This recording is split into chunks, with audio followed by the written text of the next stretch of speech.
Thank you, Mike. Our second inductee, one of the greatest athletes also to come out of this area, from Colton High School. He was a community college state player of the year at San Bernardino Valley College, baseball player, played on NCAA championships after he got a scholarship at USC in 73 and 74, signed with the Baltimore Orioles, played in 2 World Series, won one, and won another one as a coach, one as a player, one as a coach. The one thing I remember is the late Max Lofi, who was Mr.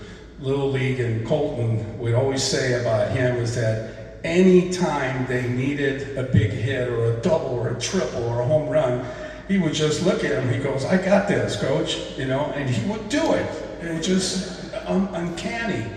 So they called him the Great One. I know Gretzky is the Great One, but they called him the Great One. And ladies and gentlemen, our next inductee is none other than Mr. Rich Dauer, and representing the Dauer family and Rich. We're going to have Stan Sanchez, a Hall of Famer here at San Bernardino Valley College, as well as his teammate in Little League, Mr. Ray Carter. Would you please step up?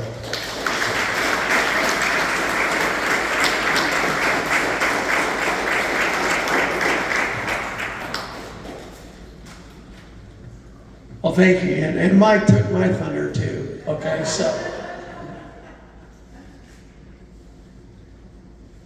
I reached out to Chris Dauer, his wife, and she is so thrilled that he's getting honored here. And they wanted to send a message, so I'm going to read the message they sent.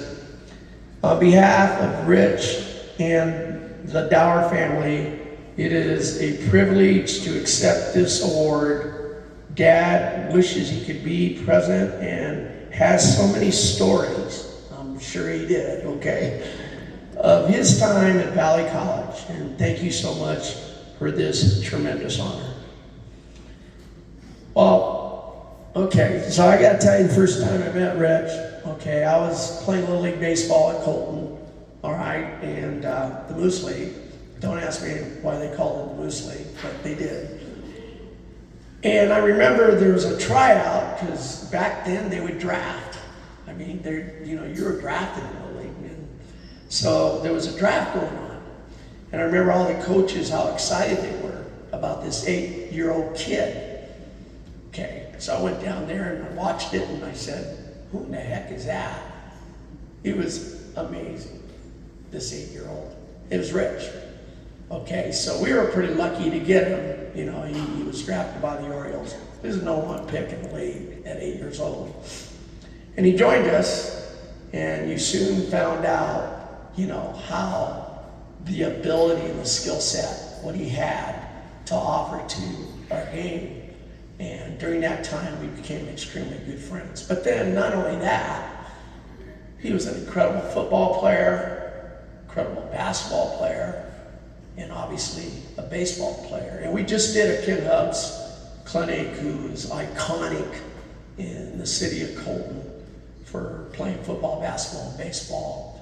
And Rich measured all that. I mean, he was that good. He came to Valley College under the legendary coach Steve Smith and flourished, and became state player of the year. Then he went to USC, and he became a 2-time All-American, 2-time national champion. And here's pretty something sweet about Rich.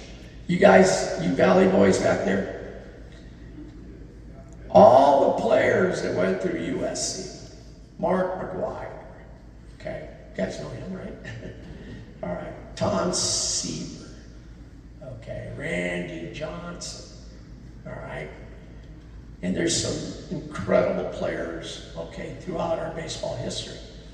Well, there was a committee that they put together, okay, they wanted to select the best player ever to play in USC. Rich Dauer. Rich Dauer. Okay, that's incredible.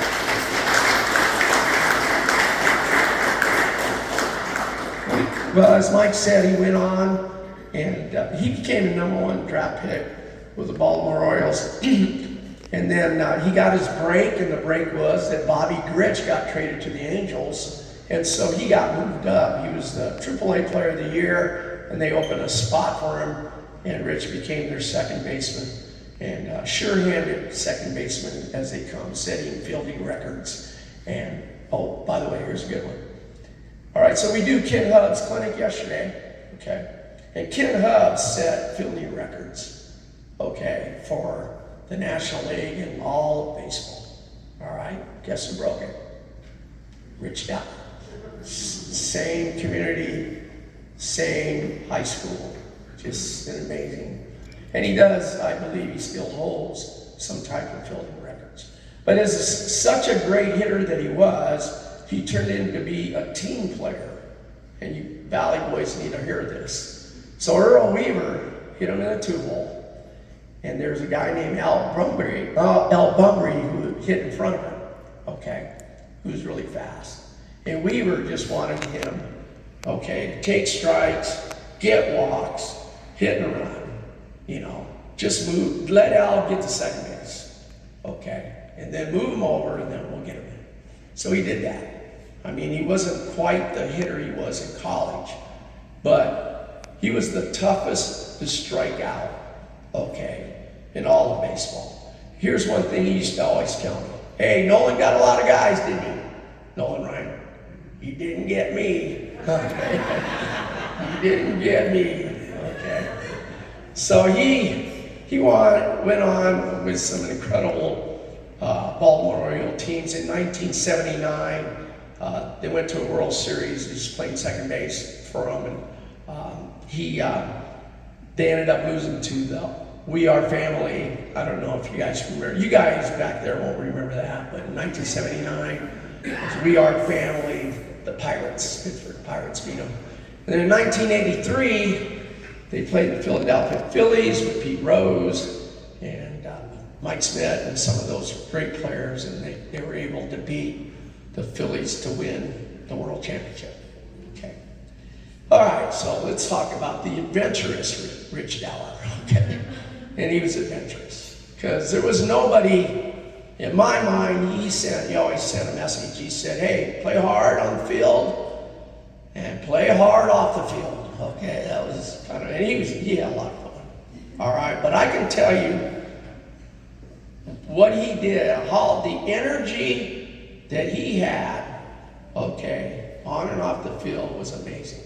Always jubilous. He could lift you in a heartbeat, okay.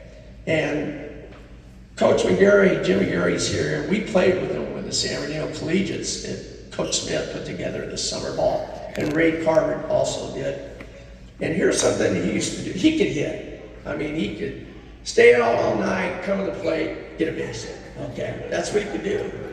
All right, and we couldn't. All right, trust me, we couldn't. All right.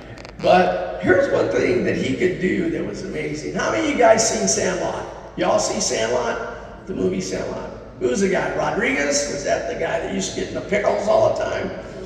Or Rich could get in pickles. In fact, I don't know if you remember this coach, McGarry, but he would get in a pickle and he'd get out of it all the time. So one time I was sitting on the bench and he's about ready to go to the plate and he says, Sam, I'm going to get a base hit and then I'm going to get picked off. Count how many balls it takes for them to get me.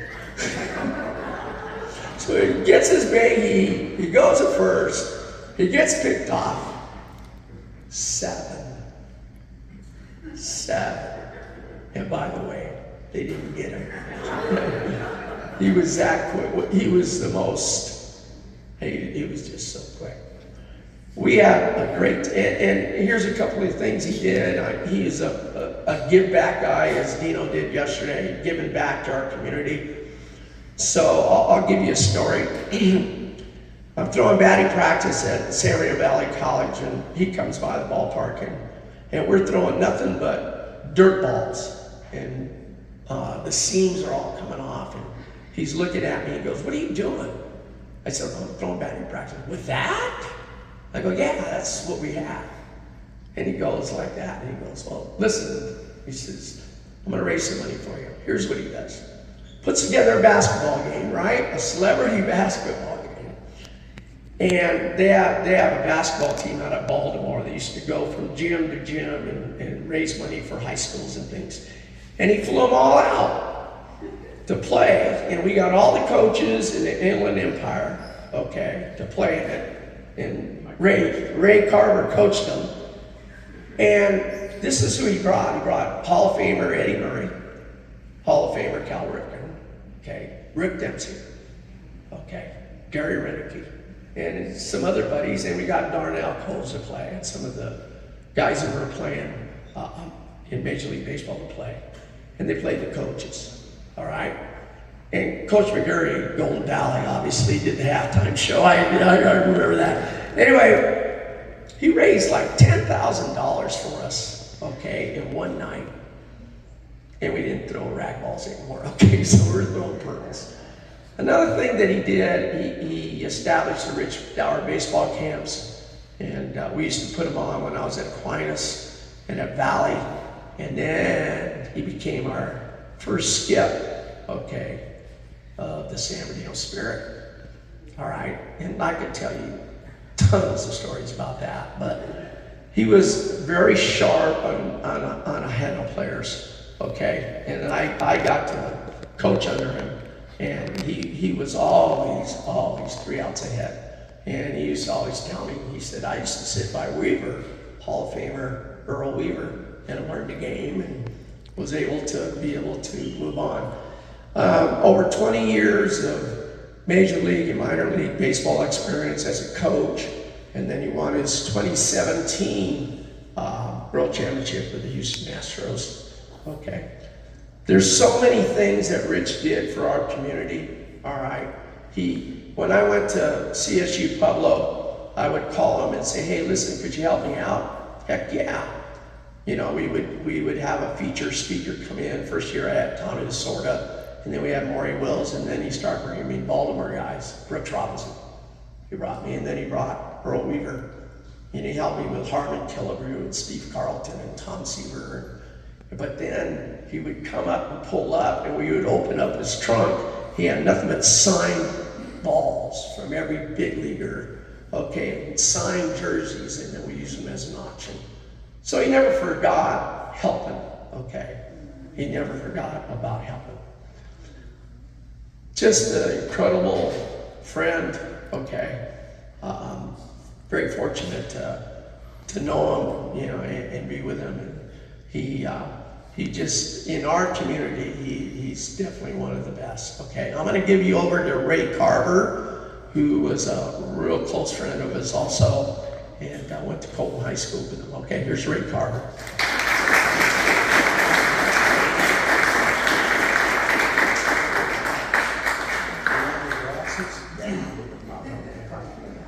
Hard guy to follow. Mike asked me to keep it short and to the point, but I'm up here and I can do whatever I want. Madam President, it's been over 50 years since I've been here. I have no idea where I'm at. It's just incredible what's going on here. It really is.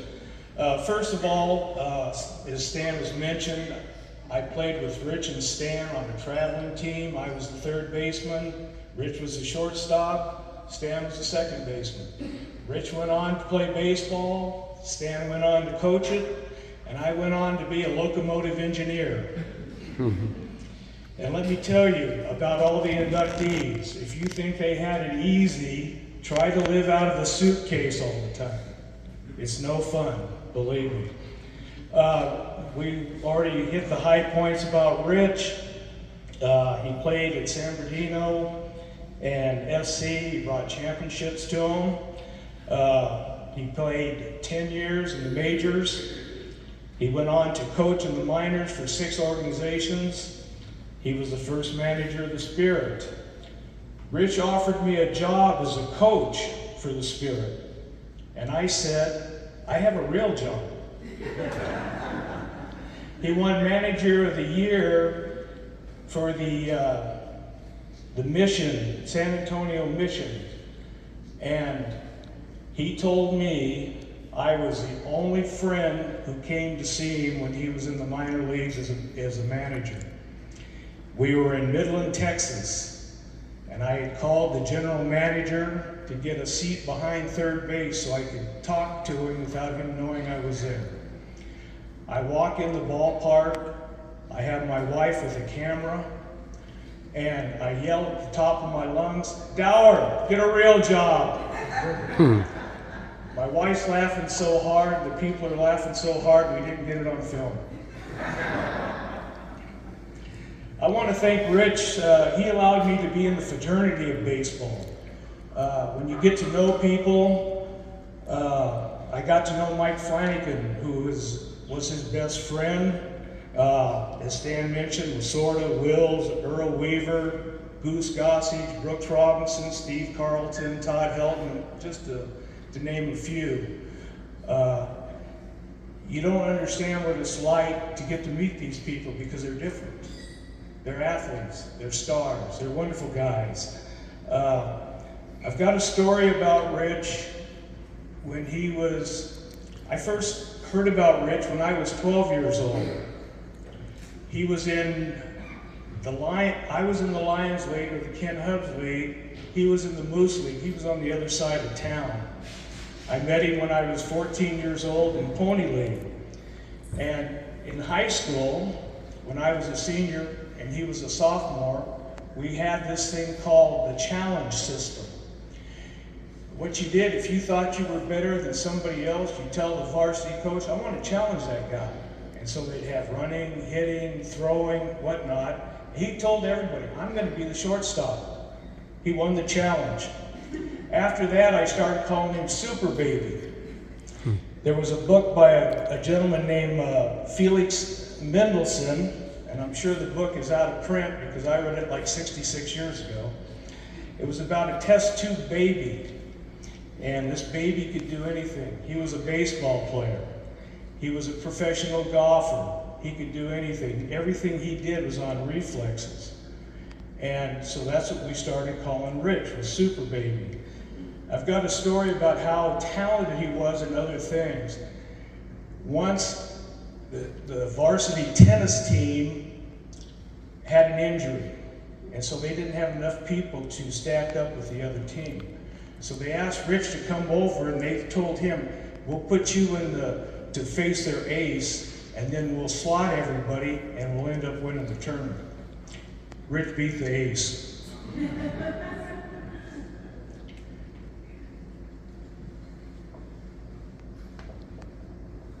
He was an all-CIF basketball player, and I'll never forget this. Former Valley College basketball coach Ray Blake asked Rich to come and work out with his team, so he did. Rich was playing baseball, and he wasn't going to play basketball. But when he went out there, he scored 20 points. That's just the way he was. He was incredible. Remember the time we said we were going to let him score 50 points in a pickup game? Couldn't hit the broadside of the barn.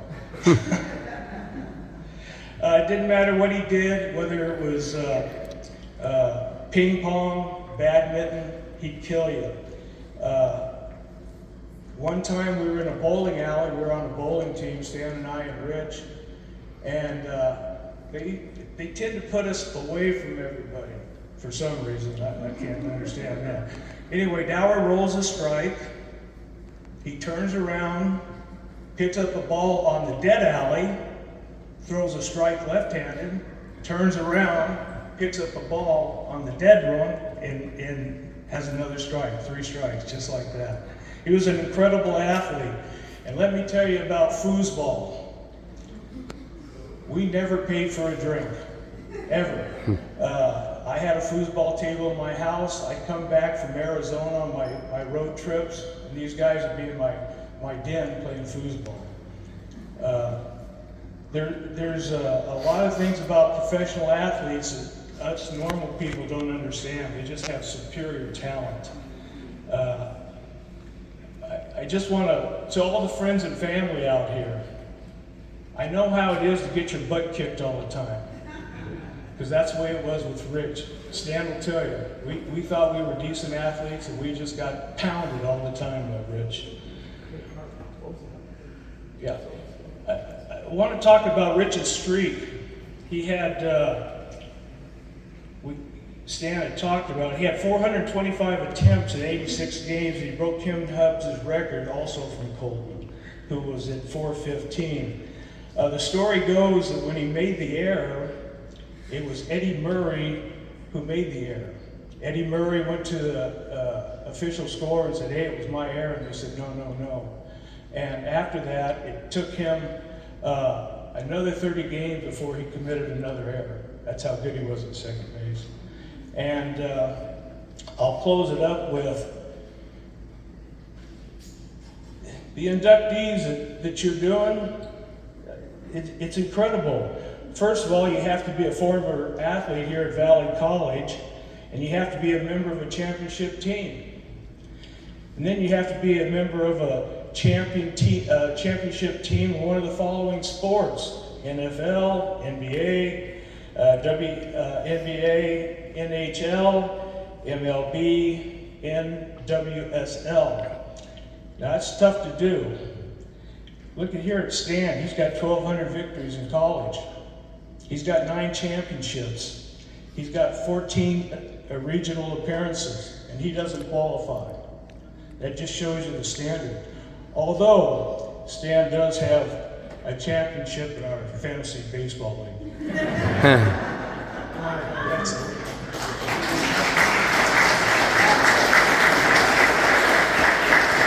All right.